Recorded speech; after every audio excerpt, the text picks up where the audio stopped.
Lucas Anderson is a high-powered CEO used to controlling boardrooms and building billion-dollar deals. But nothing could have prepared him for the sight that stopped him cold: two toddlers asleep on his hotel bed, wrapped in nothing but thin blankets. That night, he meets Ana Rivera, a quiet, determined hotel housekeeper who's just lost everything.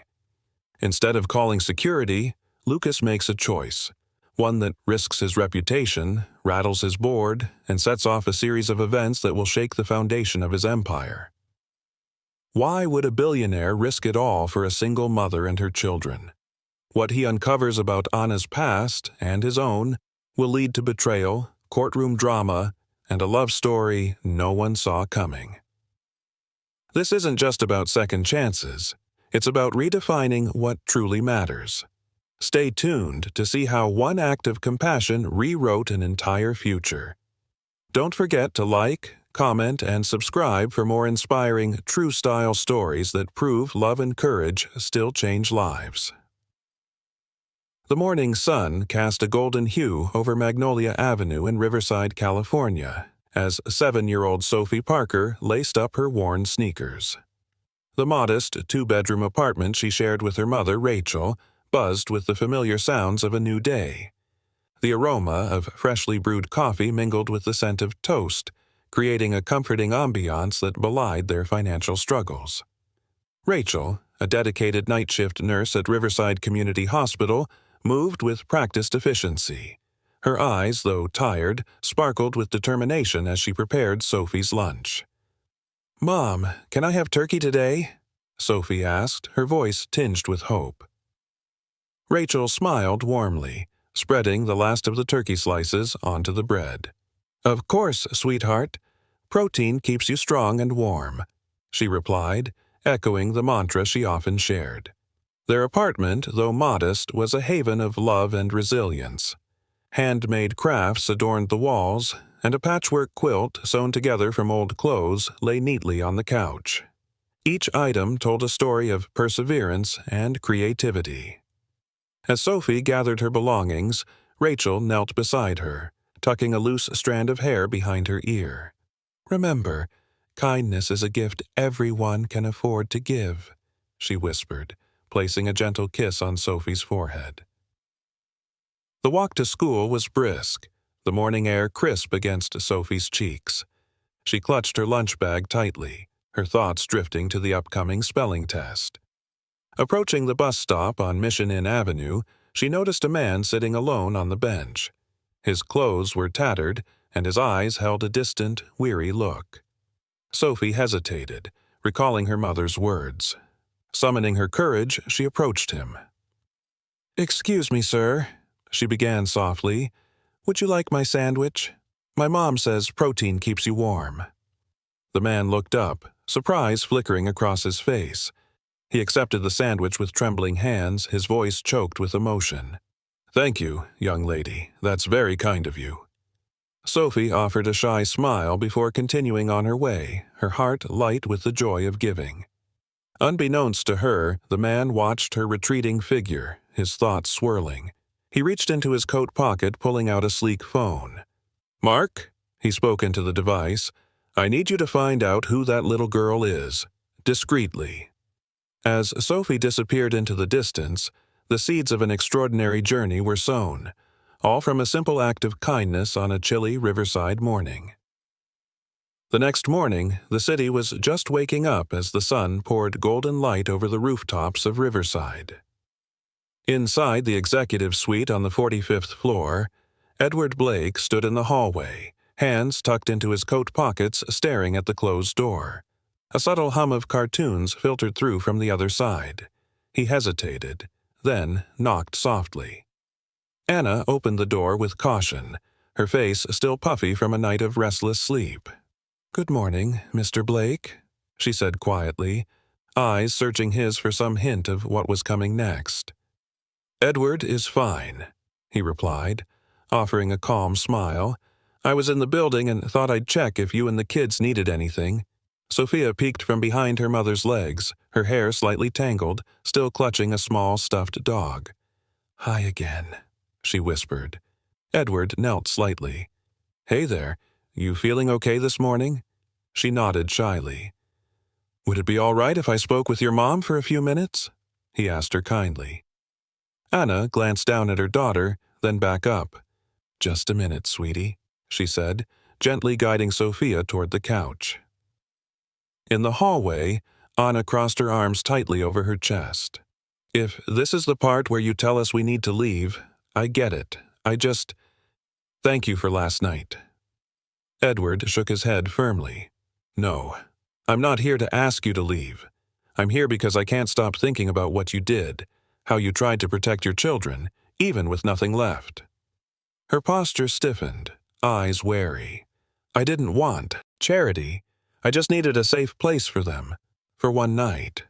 "And you found it," he said gently. "But I'm not offering charity. I'm offering something different. Opportunity. Would you meet me at my office tomorrow? Noon." Anna blinked. "Why?" "Because I think you're the kind of person I want on my team." She let out a disbelieving laugh. "You don't know anything about me." Edward looked her square in the eye. "I know enough."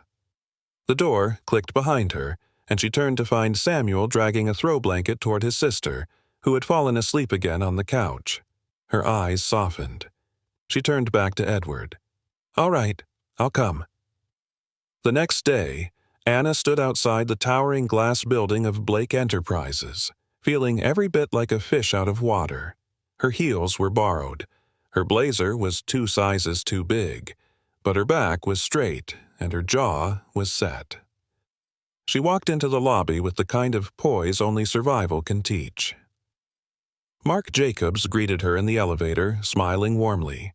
"He's waiting in the conference room." Edward stood as she entered. "Thanks for coming," he said. "Before I tell you anything, I want you to know this isn't about pity. I saw your file. I know you were once a nursing student before you had to drop out." Anna's eyes widened. "I also know you've held down 3 jobs in the last 2 years without a single disciplinary mark. That takes grit." "And?" she asked cautiously. "I'm offering you a place in our Family Futures Initiative. Full-time training, housing, childcare support. Not because you need saving, because you've already proven you can save others." Anna swallowed hard, emotions flickering across her face, resistance, disbelief, then a flicker of hope. "What if I say yes and you change your mind?" "I won't." She looked down, then back up, this time meeting his gaze without flinching. "Then I guess I'm saying yes." Edward smiled, not as a billionaire, but as someone who saw something rare and real. "Welcome to the team." 2 days into her new training program, Anna sat in the corner of the Blake Enterprises seminar room, her notebook filled with scribbled notes and underlined phrases. She hadn't studied like this since college, and though it had been years, the hunger to learn hadn't dulled. Across the room, professionals in crisp business attire introduced themselves with degrees and job titles she couldn't quite relate to. But she was here, and she was holding her own. During a break, Emily Chen popped in with a coffee in each hand. "You look like your brain just ran a marathon." Anna accepted the cup gratefully. "Honestly, I thought I'd be cleaning offices or something." Emily grinned. "Girl, you're in a boardroom, not the janitor's closet. Edward Blake doesn't hand out favors, he makes bets. He's betting on you." Anna lowered her voice. "And what if I mess it up? Then you get back up and try again, just like you always do." The warmth in Emily's tone calmed Anna, just enough to breathe. Back upstairs, Edward stood in front of the window in his office, watching rain streak down the glass. Mark Jacobs stepped in, carrying a manila folder. "You asked me to look into her ex," Mark said quietly. Edward turned slowly. "And?" "His name's Daniel Reed. Arrested twice. Once for assault, once for violating a restraining order. He's out. Last known address was in East Garfield. No job listed."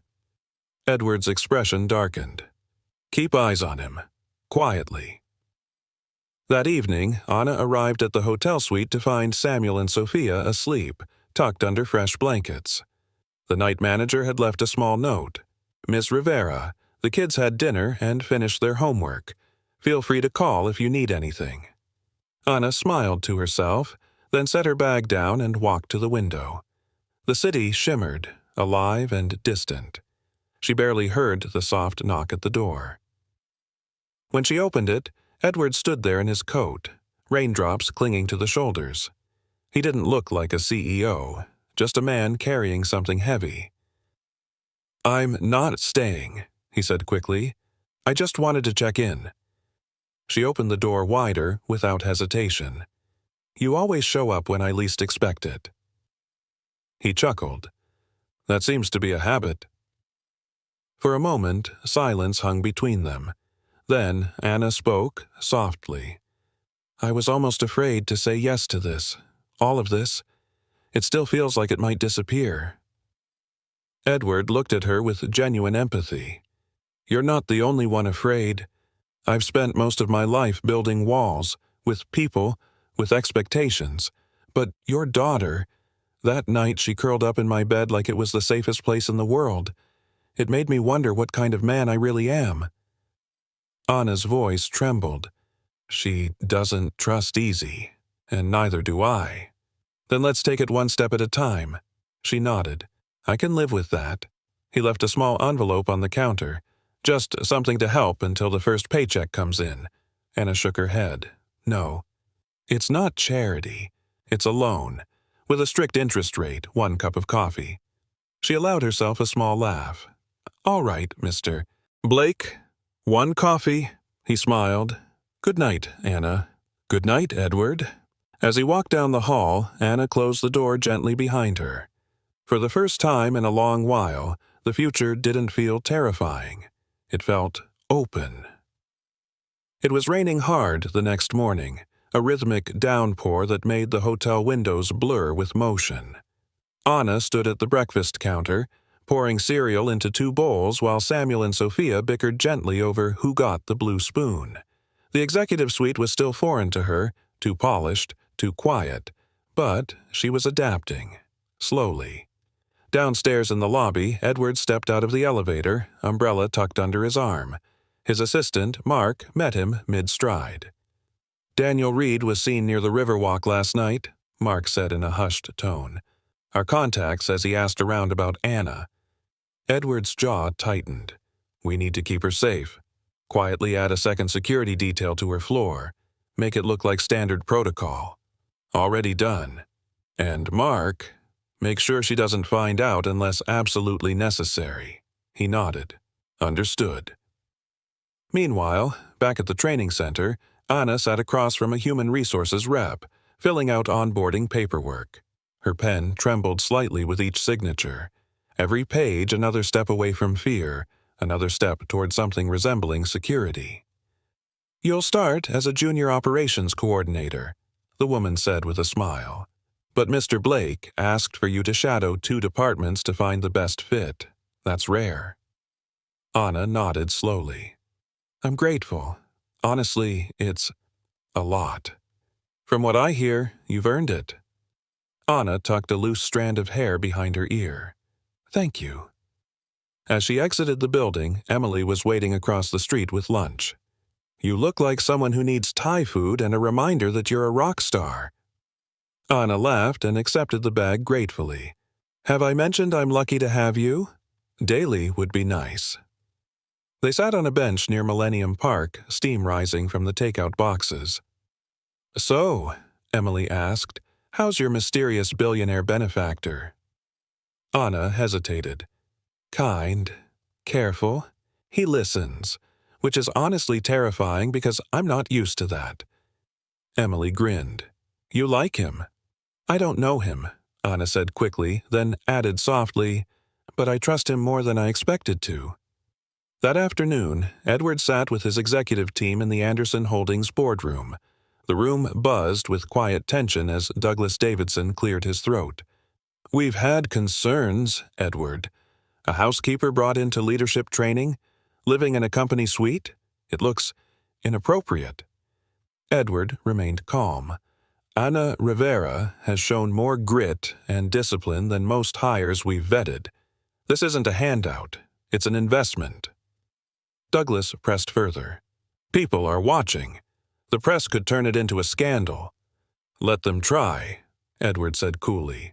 We don't run this company based on fear of optics. We lead by values. After the meeting, Mark leaned over. You just dropped a gauntlet. Edward stared out the window at the city below. She deserves better than survival, and I won't stand by while people like Davidson try to shame her for having the audacity to rise. That night, Anna returned to the suite to find a gift bag on the kitchen counter with a handwritten note. To new beginnings. Welcome to the team. E. Inside was a modest leather-bound planner, already personalized with her name, and a set of engraved pens. Her hands trembled slightly as she placed the items on the table. She glanced at her reflection in the glass. Still her, but somehow steadier. Sophia ran into the room with wide eyes. Mom, we saw the big fountain with the lights today. Anna knelt down and kissed her daughter's cheek. I'm proud of you, sweetie. Did you say thank you? Samuel chimed in. I gave Mr. Mark a drawing. Anna laughed gently. I bet he loved it. As she tucked them into bed, Sophia whispered, Mom, is this our home now? Anna hesitated, her throat tight. For now, sweetheart, and for the first time in a long time, I think we're safe. Outside, the rain had stopped, and for once the silence wasn't heavy. It was full of hope. The wind had picked up again by morning, rustling leaves along Michigan Avenue as commuters hurried into glass towers and corner cafes. Anna stepped through the sliding doors of Anderson Holdings with a strange calm in her chest. She wasn't just someone passing through anymore. She was clocking in. A receptionist greeted her with a warm, Welcome, Ms. Rivera, and handed her a badge with her photo. The small gesture left Anna stunned. Thank you, she said, voice wavering slightly. Really? Mark Jacobs met her in the lobby and guided her toward the operations floor. You'll shadow both project development and outreach teams this week. Edward wants you to see both sides of how the company moves. Anna adjusted her bag nervously. So, no coffee runs? No filing cabinets? Mark smiled. You're not here to fetch things. You're here to build. That stayed with her. Mid-morning, Anna was sitting in on a brainstorming session for a citywide housing partnership. She listened intently, scribbling notes, her eyes bouncing between whiteboards, flowcharts, and faces that rarely looked like hers. The lead coordinator, a sharp but soft-spoken woman named Jenna, turned to her. Anna, any thoughts? You've lived this more than most of us. Anna blinked. Honestly, it's a great proposal, but if your intake interviews happen during business hours, you're already missing the single parents who work nights and can't afford a sitter. The room quieted. Then Jenna nodded. Good point. Let's adjust our pilot schedule to include evenings. Anna felt something flicker in her chest. Maybe she did belong. Meanwhile, on the top floor, Lucas stared at the skyline through floor-to-ceiling glass as Davidson paced behind him. She's a liability, Lucas, Davidson muttered. Don't let some soft story compromise decades of corporate trust. Lucas didn't turn. She's not a liability. She's a reflection. Of what? My mother. That stopped Davidson cold. Lucas turned, his tone unshakably calm. She worked nights in a motel cleaning room so I could finish school. No handouts, just grit. If you can't see Anna's value, that's not a business flaw, it's your moral one. Back in the training office, Anna was reading case studies when her phone buzzed. Emily. Emily. Guess who just got interviewed by Channel 7 about the housekeeper who became a corporate hero? Anna's blood chilled. She clicked the link. There it was, her name, the twins' photo blurred, but the story painted her as a modern Cinderella. The headline, From Laundry Rooms to Boardrooms. Mark knocked lightly, seeing her pale face. "Anna, we didn't authorize this." She stood, heart racing. "I don't want to be a story. I just want a shot." "I know. Edward's already handling it." That evening, in a softly lit cafe tucked inside the Art Institute, Anna met Lucas for coffee. She sipped slowly, not out of comfort, but caution. "I didn't ask for cameras," she said, setting her cup down. "I know. Neither did I." Anna studied his face. "Why me?" Lucas's voice was low, reverent. "Because when everyone else would have looked away, you looked straight into someone's eyes and chose kindness. That's leadership." Anna exhaled shakily. "You could have chosen anyone." He smiled gently. "But I chose you, because I'm not building a business anymore, Anna. I'm building something that matters." She didn't have an answer, not yet, but for the first time in years, she felt like maybe she didn't have to keep running. Later that night, back in the suite, Samuel crawled into her lap and whispered sleepily, "Mommy, are we still safe?" Anna hugged him tightly. "Yes, baby, we are. And maybe for the first time, we don't just feel safe. We are safe." The wind outside settled. The city lights blinked through the windows like stars closer than they'd ever been. The next morning, Anna stepped into the office feeling more grounded, but something in the air had shifted. Whispers floated between desks. Glances lingered too long. It didn't take long before Mark caught up with her in the corridor. "Davidson called a special board meeting for tomorrow. Says it's about executive conduct," he said under his breath. "You and Lucas are the target." Anna's stomach dropped. "Because of me?" "No," Mark said, voice firm. "Because of power and fear."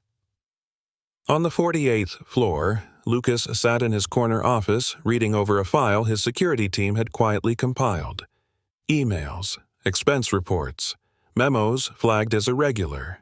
Davidson had been dipping into the company's sustainability grant. Hundreds of thousands rerouted to shell nonprofits that didn't exist. Lucas closed the folder slowly and looked out over the city. It was time. That night, Anna sat cross-legged on the suite floor with Samuel and Sophia, helping them build a Lego castle while chicken nuggets baked in the oven. She tried to stay present, but her mind churned. There was a knock. She opened the door to find Lucas, hair slightly wind-tousled, holding a brown envelope. "I'm sorry to bring work home," he said softly, "but you need to see this." She flipped through the documents, her breath caught. "Is this real?" Lucas nodded. "It's why Davidson is coming after me, and you. He's hoping to use scandal to bury his own tracks." Anna glanced toward the kids, their laughter echoing faintly from the other room. "I don't care about him," she whispered, "but if this puts them at risk—" Lucas's voice was quiet but certain. "Then we fight. For them. For you." The next day, the boardroom filled early. Men in dark suits, women with tight smiles. Davidson sat at the head with confidence too practiced to be genuine. Lucas entered last, Anna beside him. Davidson stood. "Before we begin, I'd like to raise a concern about personal involvement and professional compromise." "Let's discuss that," Lucas said, sliding a thick envelope down the table toward the legal counsel. Gasps rippled as evidence spilled out: bank transfers, fabricated invoices, internal emails marked confidential. Davidson paled. "This is a distraction. This is a felony," Lucas interrupted, calm but cold. "You used our mission to enrich yourself, and you tried to use Anna, an innocent mother, as a smokescreen." He turned to the board. "I won't tolerate it, and neither should you." The vote was unanimous. Davidson was escorted out before the meeting ended. The silence that followed felt like sunlight after weeks of rain. Outside the boardroom, Anna leaned against the marble wall, exhaling hard. Lucas joined her, offering a small, tired smile. "Still think I chose the wrong person?" She looked at him, eyes brimming with something deeper than relief. "I think you didn't choose me. We chose each other, for the right reasons." For the first time in months, Lucas let himself exhale. Not as a CEO, but as a métier. That evening, Anna tucked in the twins and lingered beside them, brushing their hair back, whispering blessings she used to say alone, back when nights were colder. Lucas stood in the doorway, watching. "You saved us," she said quietly without looking up. Lucas stepped into the room, kneeling beside her. "No," he replied gently. "You reminded me what saving someone actually looks like." As the twins slept, their breathing soft and even, Anna and Lucas walked back to the suite's small balcony. The city glowed beneath them, messy, unpredictable, beautiful. Anna leaned her head against his shoulder. "We're not done yet, are we?" He shook his head. Not even close. But for now, in that brief, quiet moment, they didn't need to be anywhere else. A week had passed since Davidson's fall, and the tension that once haunted the office halls had eased into cautious optimism. But Anna couldn't shake the feeling that something else was coming. She was right. It began with a knock at the suite door. Samuel answered first, bounding toward it with giggles. Anna's heart seized when she heard a too familiar voice. "Hey, little man, miss me?" She rushed to the entry and froze. Daniel Reed, the twins' father, her ex, uninvited, unchanged. His smile was all teeth and no warmth. "Relax. I just wanted to see my kids." Anna immediately stepped in front of them, her arms protective, trembling. "You're not supposed to be here." He shrugged casually. "Yeah, well, restraining orders are just pieces of paper." Before she could call security, Lucas appeared from the hallway. Calm, collected, but his voice was steel. "Mr. Reed, if you take one more step, you won't leave this building without a police escort." Daniel scoffed. "Who the hell are you?" Lucas stepped forward, gently but firmly closing the door behind him. "I'm the man making sure these kids grow up safe. You've been warned." For a moment, Daniel looked ready to pounce, but something in Lucas's eyes stopped him. "I'll be back," Daniel sneered, backing away. "You think money makes you a father?" Lucas didn't flinch. "No, but love does, and they already have more of that than you ever gave." Later, after the kids were asleep and the room had settled into a hush, Anna sat on the couch, gripping a cup of tea she wasn't drinking. Her hands shook. Lucas knelt beside her, placing his own over hers. "You don't need to be afraid anymore," he said softly. She didn't speak for a long moment. "I believed him once," she finally whispered. "Believed he'd be better, that he cared." Lucas's eyes were gentle. That wasn't foolish. That was hope. Her voice cracked. "Hope nearly destroyed me. But it also brought you here," Lucas said quietly. "To them. To this. To us." Tears welled in her eyes, not from pain, but from something long buried. Trust, timid and blooming. The next day, Lucas met with his legal counsel. "I want full documentation ready, custody motion, restraining order enforcement, whatever it takes." "And the media?" his lawyer asked. "Rumors are already circulating." Lucas nodded. "Let them talk. The truth will stand longer than gossip." Meanwhile, Anna was surprised to find her face on a blog, headlined, "From Housekeeper to Executive, the real story behind Anderson Holdings' quiet revolution." The article painted her with grace, resilience, and empathy.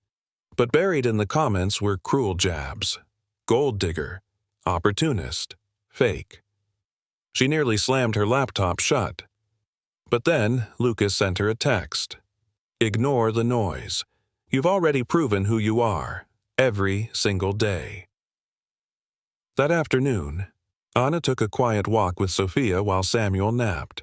As they passed Millennium Park, Sophia asked, "Mommy, are we going to live here forever?" Anna crouched beside her. "Why do you ask, baby?" Sophia's tiny fingers twisted into Anna's sleeve. "Because I like it when people are kind to you." Anna swallowed hard. "Me too, sweetheart. Me too." She looked up to see Lucas standing nearby, watching them with a quiet reverence. Sophia ran to him. He scooped her up effortlessly, holding her close. Anna met his gaze and smiled, tired but full of something new. Belonging. That night, Lucas opened a locked drawer in his study and pulled out a photo. His mother, smiling, hair tied back, eyes tired but proud. "I wish you could see them," he whispered to the frame. "You'd love them." He glanced back toward the living room, where Anna sat curled up with the twins, reading Where the Wild Things Are for the third time. "And her," he added softly. "You'd see yourself in her strength." Outside, the Chicago skyline blinked against the dusk. Inside, something more enduring was taking shape. Family, not by blood, but by choice, by courage, and by love. A week passed with no sign of Daniel, but the quiet that followed wasn't comforting. It was charged, uneasy, like the silence before a storm. Lucas didn't say much, but Anna could see it in the way he double-checked the security cameras, in the way he hesitated each night before leaving the twins' room after story time, in the way he touched the small of her back just a second longer than necessary, wordlessly promising, "I've got you." On Monday morning, Lucas arrived at the Anderson Holdings headquarters to find a crisp envelope on his desk marked Urgent Legal. Inside was a formal petition. Daniel Reed had filed for full custody of Samuel and Sophia, accusing Anna of instability and Lucas of emotional coercion. Lucas read it twice, then again. His chest burned with something fierce, something protective, something paternal. He picked up the phone and called his legal counsel. "We go to court, now." Meanwhile, Anna was at the hotel, dressing the twins for their weekly art class. Sophia twirled in front of the mirror in a paint-splattered dress while Samuel stomped around in rain boots, pretending to be a dinosaur. Anna's phone buzzed. Emily. "Have you seen the story?" Emily asked breathlessly. "What story?" "I'll send you the link. Check it now. You're trending." Anna's fingers trembled as she clicked. A headline screamed across the screen. "Billionaire's hidden family. Anonymous tipster reveals. Shocking custody. Battle behind the scenes."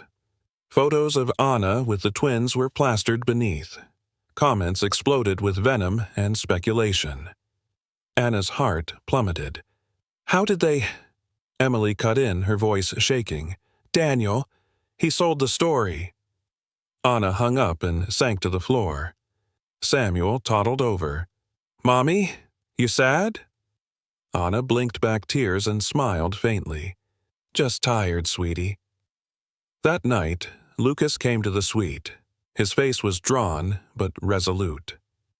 "He's escalating," Anna said before he could speak. "He's winning." Lucas sat beside her. "He's loud. That's not the same thing." She turned to him, eyes red. "I'm scared. Not for me. For them. If he gets custody—" "I won't survive that, Lucas." He reached for her hand. "Then we won't let him." For a moment, she let herself believe it.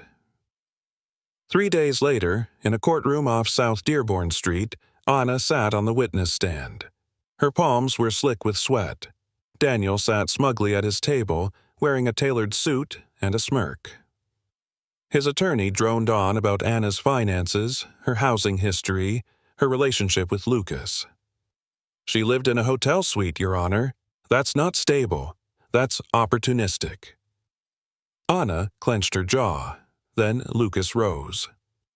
He spoke not as a CEO, but as a man who had watched two frightened children fall asleep in his bed and never looked back. "When I met Anna," he said, voice steady, "she didn't ask for anything. She didn't want charity. She wanted safety. For her kids. That's it. She's the strongest person I've ever met. She saved them. And in some ways, she saved me." There was a hush in the courtroom. Then, Lucas's attorney submitted sealed evidence. Photos, timestamps, and testimony documenting Daniel's past arrests, his restraining order violations, and finally, proof he had taken payment from a gossip outlet for the story leak. Daniel paled. The judge called for a recess. Outside, Anna gripped Lucas's hand. "What if it's not enough?" He gently turned her toward him. "Look at them." The twins were drawing sidewalk chalk outside the courthouse steps. Rainbows, a sun, and 3 stick figures holding hands. Lucas smiled. "They know who their family is. The rest is paperwork." Later that evening, the judge's ruling came in. Custody remains solely with Ana Rivera. Restraining order extended. Petition denied with prejudice. As Ana read the words, her knees gave out. Lucas caught her before she fell. "They're safe," she whispered. He pulled her close. "They're home." That night, Lucas tucked Samuel in and kissed his forehead. Sophia looked up sleepily. "Daddy?" Lucas froze. "Yes, sweetheart." "Will you still be here tomorrow?" His throat tightened. "Always." As he closed the door, Anna was waiting for him in the hall. "She called you Daddy," she said softly. Lucas smiled, his voice thick with emotion. "Yeah, she did." And somehow, in the quiet of that moment, the war was over. Family had won. The days following the custody ruling were quiet, but not the kind of quiet Anna had once known, laced with dread and uncertainty. This quiet was warm, filled with the muffled giggles of the twins building pillow forts in their new apartment, the soft hum of a coffee machine in the morning, and the gentle cadence of 2 people finally breathing freely. Lucas still arrived at 7:00 a.m. sharp every weekday. He said it was for breakfast with the twins, but Anna knew better.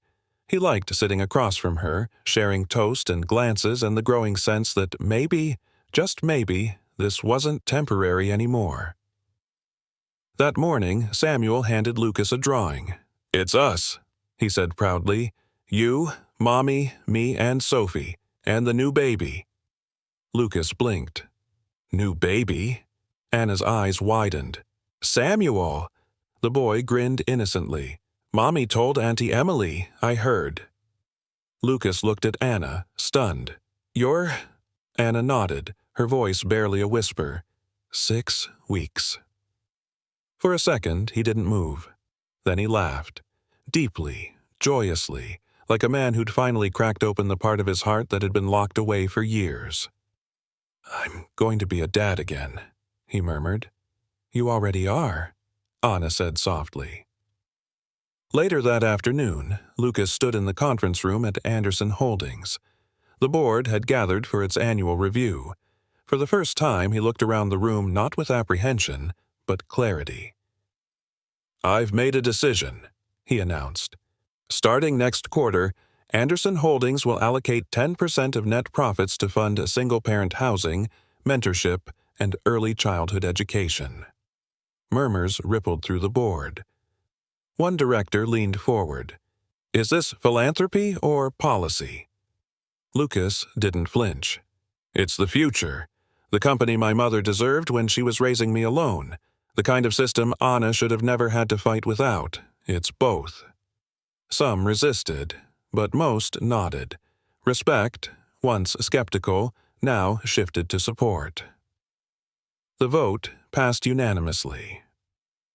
Back home, Anna curled up on the couch, reading Sophie a bedtime story while Lucas gave Samuel a bubble bath.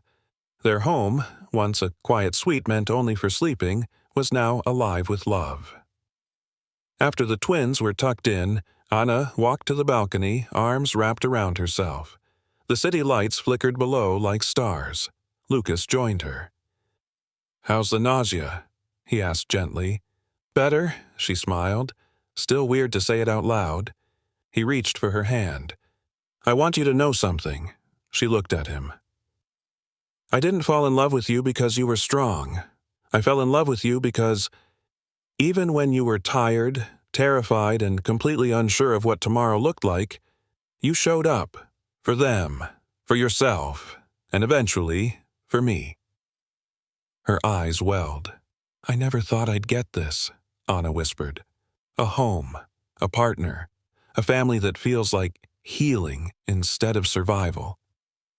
Lucas pulled her into his arms. "Then let's build a life no one ever thought we could have." A month later, Anderson Holdings launched the Rivera Initiative, named after Anna, with a ribbon-cutting ceremony at a new housing facility on the south side of Chicago. The press covered it, but the real moment came when Sophie tugged on Lucas's sleeve and whispered, "Can we go home now, Daddy?" "Yeah, sweetheart," he smiled. "Let's go home." Back at their apartment, Anna watched from the doorway as the twins raced down the hall to show Lucas their crayon mural on the kitchen wall. She rested a hand on her stomach, feeling the flutter of life growing inside her. Lucas turned and caught her eye. "You okay?" he asked. Anna nodded, voice thick. "I've never been better." And she meant it. Anna didn't cry when she saw the new house, not at first. The property sat just outside Lincoln Park, nestled beneath a canopy of silver maple trees, with a wraparound porch and a wide front yard. It wasn't the size or the design that overwhelmed her, it was the mailbox. Painted carefully in bright red block letters by two very enthusiastic 6-year-olds, it read, "The Andersons." Anna stepped out of the car, the early spring breeze teasing her hair, and took a deep breath. The twins dashed across the lawn, chasing a squirrel like it was a dragon in a fairy tale. Lucas stood beside her, one hand resting on her lower back. "It's yours," he said, quietly but with unshakable certainty. "All of it." Anna swallowed hard. "Are you sure?" Lucas turned to her. "Anna, we've lived through press storms, custody battles, boardroom takeovers, and one surprise pregnancy. If this isn't real by now, nothing is." That evening, the family celebrated by sitting on sleeping bags in the empty living room, eating pizza straight from the box. Samuel kept insisting his room had the best view, while Sophie argued hers had better sunbeams for reading. Lucas laughed so hard he almost choked on a pepperoni. Later, after the twins had passed out from excitement and sugar, Anna sat beside Lucas on the steps just outside the front door. "You know," she murmured, "when I was pregnant with the twins, I was terrified. I had no idea how I'd raise 2 babies alone, and even after everything, this life still feels like someone else's dream." Lucas wrapped an arm around her shoulders. "You built this, Anna. I just showed up halfway through." She leaned into him, eyes glistening. "No, you stayed. That's what changed everything. But even perfect stories need one last test." A week later, Anna received a letter from the Illinois State Department of Child Services. Lucas found her sitting at the kitchen table, hands trembling, the letter open before her. "What is it?" he asked, already bracing for the worst. She handed it to him silently. It was an anonymous complaint, claiming the twins were being exposed to unstable home dynamics, citing their prior eviction, Anna's employment status, and sudden cohabitation with a non-relative male figure. Lucas read it twice, anger slowly rising in his chest. This has Davidson's fingerprints all over it, or someone he paid off before going down. Anna stared at him. What if they come for the twins again? He folded the letter and placed it firmly on the table. Then we fight again, but this time we're not just two people scrambling to protect a family. We are one, legally, publicly, permanently. 2 days later, in a private courtroom with no press, Lucas and Anna stood side by side before a judge. "I've reviewed the file," the judge said. "There's no basis for the complaint. In fact, there's overwhelming evidence of stability, emotional support, and a nurturing environment." Anna exhaled shakily. The judge smiled. "And given the circumstances, I believe a legal union only strengthens this family. So, Mr. Anderson, do you have a ring?" Lucas grinned, pulling out a velvet box from his jacket pocket like he'd been waiting for this exact moment. "Ana Rivera," he said, his voice breaking slightly. "I never planned on any of this. But it's the only plan I never want to change. Will you marry me?" Tears rolled down Anna's cheeks as she nodded. Yes, yes, 1,000 times yes. They didn't wait for a big wedding. 1 week later, under the cherry blossoms of Jackson Park, surrounded by friends, staff, and 2 grinning twins in mini tuxedos and glittery sneakers, Anna and Lucas exchanged vows. "I used to believe I had to earn everything," Anna said through happy tears. "But love was given to me freely, and I promised to protect it, fiercely, every day." Lucas took her hands. "You reminded me that strength doesn't roar. Sometimes it whispers goodnight to a child who isn't yours, until they are. And sometimes it looks like a sandwich in a lunchbox you packed after a 12-hour shift." The crowd erupted in applause as they kissed. And just like that, the chapter that began with a desperate mother hiding in a hotel suite found its happily ever after, not in luxury, but in love. The morning after the wedding, Anna woke to the scent of cinnamon rolls and quiet laughter echoing down the hallway. For a moment she lay still, absorbing the soft rays of sun filtering through the linen curtains, the sound of Lucas's voice reading aloud from a children's book, probably the twins' favorite.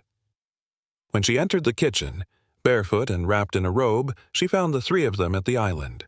Sophia had flour on her nose. Samuel wore Lucas's old apron like a cape, and Lucas looked like a man who'd finally found his place in the world. Anna smiled, blinking away tears. "I didn't know marriage came with superheroes and pastry chefs." Lucas glanced up, his grin spreading wide. Only the deluxe package. Life, for once, settled. Lucas and Anna split their days between the foundation office and family time. Their newly formed Anderson Family Foundation was already gaining recognition, offering housing grants, childcare support, and career training for single parents like Anna had once been. Every time a struggling mother walked into the new facility and saw Anna's name on the dedication plaque, they didn't see a distant figure of success. They saw someone who had lived their fear and made it out. But the quiet moments mattered most. Anna reading bedtime stories while Lucas quietly picked up toys behind her. Samuel learning to ride his bike with Lucas jogging just behind him, arms out, just in case. Sophia scribbling "I Mom plus Dad" on the refrigerator in dry erase marker. Their family wasn't just legal, it was real. One Thursday afternoon, Anna sat in the observation room of the clinic. A teenage girl, no older than Anna had been when she first found herself pregnant, was cradling a newborn, her hands trembling. Anna slipped into the room and knelt beside her. "It's okay to be scared," she said gently. "You don't have to do this alone." The girl looked up, eyes swollen with tears. "What if I'm not enough?" Anna took her hand, squeezing softly. "That's exactly what I asked myself, and someone told me I already was." That night, Anna told Lucas about the girl. He listened quietly, his hand covering hers on the couch. "I keep thinking," Anna said softly, "about how easy it would have been for me to keep hiding, to run, to shut the door that night in the hotel when you found the twins." Lucas tilted his head. "But you didn't." I almost did. He smiled faintly. And I almost let you. They sat in silence for a beat. You think we're strong because we never broke, he finally said. But I think we're strong because we did, and kept walking anyway. Anna leaned into him. I don't want perfect. I want us. Weeks later, at the Foundation's first annual gala, Anna took the stage. She wore a simple navy dress and a silver pendant, Emily's, a gift from Lucas on their wedding day. The crowd included business leaders, lawmakers, and families who had already benefited from the program. Anna's voice, though steady, carried emotion. I was once a hotel maid who had nowhere to go, and 2 kids I was terrified I couldn't protect. Now, I stand here not because someone rescued me, but because someone believed I didn't need rescuing. Just a chance.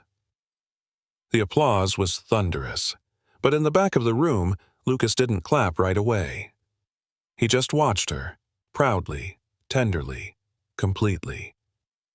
Like a man who had once built skyscrapers to leave a legacy, and now realized his legacy was holding his hand. Rain fell gently over the Lincoln Park Conservatory as music drifted beneath the glass ceiling. Inside, surrounded by friends, colleagues, and children from the Foundation, Lucas and Anna stood beneath an arch of wildflowers. Today wasn't just a vow renewal, it was a celebration of the improbable life they'd built together.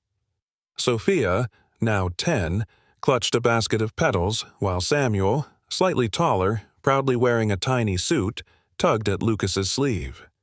You nervous again, Dad? Lucas grinned down at him. Terrified. Your mom still makes my heart race. Anna, radiant in a flowing white dress, stepped toward him, their eyes locking with the kind of quiet certainty that only comes from having already weathered the hardest storms. Later, over laughter and cake, a guest asked Anna how she knew it was all real, how she'd trusted the moment her life started to change. She answered softly, because he never tried to change me.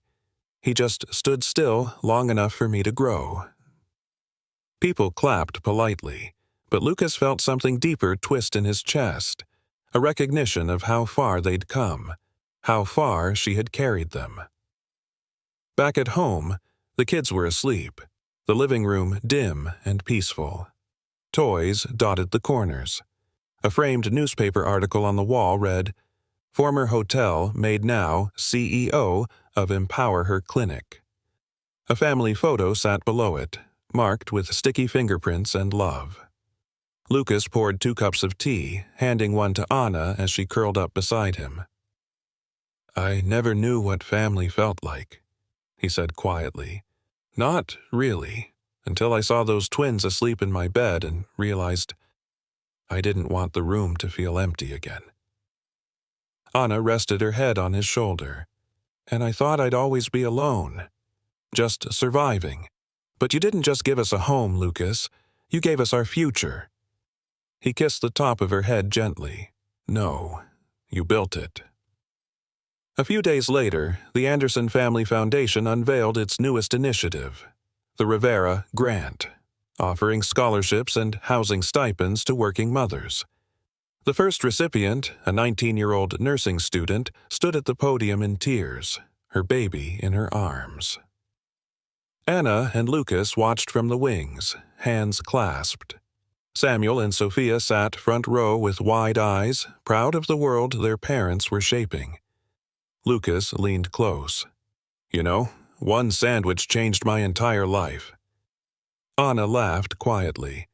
I didn't even make it. Sophia did. That's what scares me.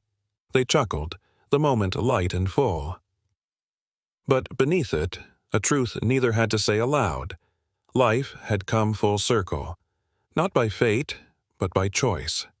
By small, kind, impossibly brave choices. That night, Sophia taped a new drawing to the fridge. It was a family of 5. Lucas, Anna, Samuel, Sophia, and a tiny baby bump, drawn as a glowing heart inside Anna's stick figure. Underneath it, she'd written in bright marker, We are proof that love finds its way. Lucas stood staring at it long after the kids had gone to bed. Anna walked up behind him, wrapping her arms around his waist. "What are you thinking?" she whispered. He smiled softly, eyes misting. That all of this, started because one little girl shared her sandwich. Anna leaned against him, and one man chose to see her.